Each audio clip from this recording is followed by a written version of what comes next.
Okay, so this is just going to be me awkwardly standing in front of this camera talking. Maybe I should sit down. Greetings, good morning. So those of you who know would know that I recently had myself a little mental breakdown over the general meanness of the population. Wow, guys. Claps hands. So, let's chat. Right. People online, especially when it comes to creators and people really just trying to put their work out there, being their authentic selves, and just pushing for something good in a world that is absolutely rife with not that, because everybody is so caught up in material or in ego or in how can I be mean to this person, how can I break this person down, how can I stress about this, how can we divide this, how can this person be wrong and that person be wrong, and you know, the general vibe. I don't need to explain this to anybody. I just want to pull my chair a little bit closer here so I can get good. And the general assumption around these things then, of course, is that, okay, fine, fair enough, you know, when one encounters a negative energy online, simply block them and move on. And that's all fair and well, and obviously that is the most sensible course of action, right? Deny the access. And regardless of the access that then gets denied, what we often seem to overlook is how that corrodes safety. And when we look at the nervous system itself, the nervous system thrives when it feels safe. When it does not feel safe, however, we start to see very interesting patterns. These sort of patterns that begin to emerge come in the form of dis-ease, whether that is physical or mental dis-ease. And it slowly begins to corrode the inner working, or it re-triggers old traumas. And, you know, in my case, somebody decided to stalk my profile, which is all fair and well. Thank you so much for the compliments and everything like that. But what that did, in essence, is put me in a position to being slut-shamed. And I don't really want to make this about myself, but I am going to share this part of the story.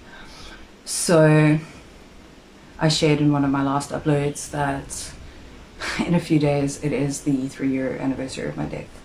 And after that I had a 3-month-long near-death experience. I also had a total of 19 blood transfusions in my life. If we look at this epigenetically, it gets quite interesting in that my own nervous system, my own immune system, you know, you are taking in the immune systems and methylation markers of other beings, and then the system itself gets confused.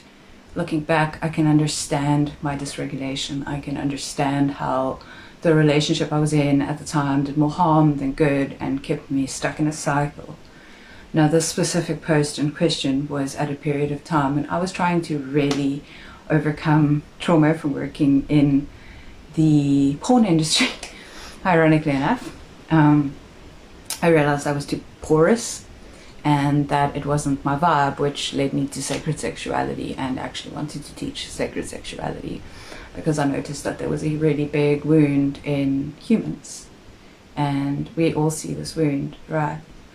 So this individual in question did the compliments, which set me up to being slut-shamed. But really, back at the ranch, I was just trying to step back into my body. I'm so sorry that I have one. We all have one. Look, it's a body. We got it. We all have one. And what the patriarchy does, or what the system does, is it teaches us to shame ourselves. It teaches us to live in this place of shame, because human beings are objects to be owned, and everything becomes property, and everything becomes like so superficial, so absolutely undeniably superficial. And then what we encounter more often than not, especially as creators, are, you know, I'm an artist. I'm not here. So let's just take this as a boundary setting. I'm an artist. I have a project I would like to air because A, I need to eat. We all do. B, I think it's fucking cool.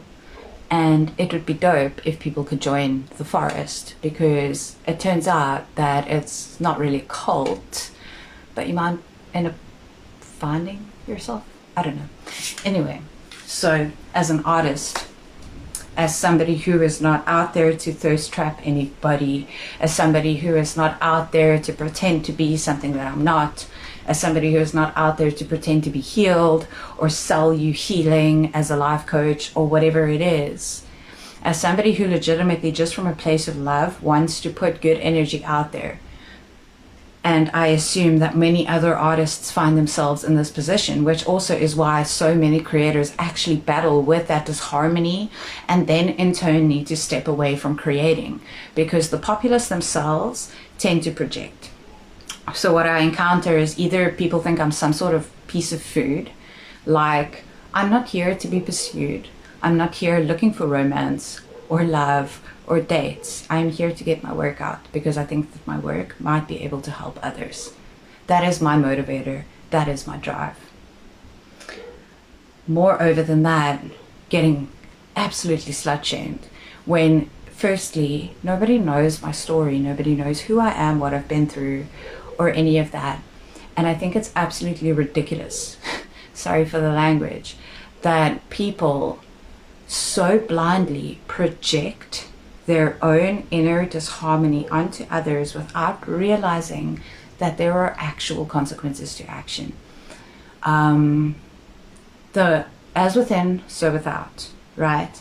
When we look at the state of the world today, it's beautiful, isn't it? It's a fucking mess. It's an absolute mess, guys. It's an absolute mess. And then we want to sit there and we want to be like, oh, it's so terrible that it's such a mess. But not once can we have the accountability to realize that we create the mess. We as a collective energy field create the mess that we see around us. Why? Because we don't acknowledge anything. We don't acknowledge our inner child. We don't acknowledge that so many of these people just have really, really hurt, bleeding inner children. And that the child will grasp at anything until it is seen. So I implore you to please be aware of how what you say to others might affect their day, and if it doesn't truly benefit you or them, is it really worth saying? Is it really worth putting into the collective, into the sphere, if what we want is really for more joy, more peace, more harmony within ourselves? It starts inside. We have to come from that place before the world around us begins to shift into that place. And within saying that, I would then even further encourage you to please join the Mirror Forest Project. It is more than just a book that houses my trauma or collective trauma. It is more than just a shadow work descent narrative.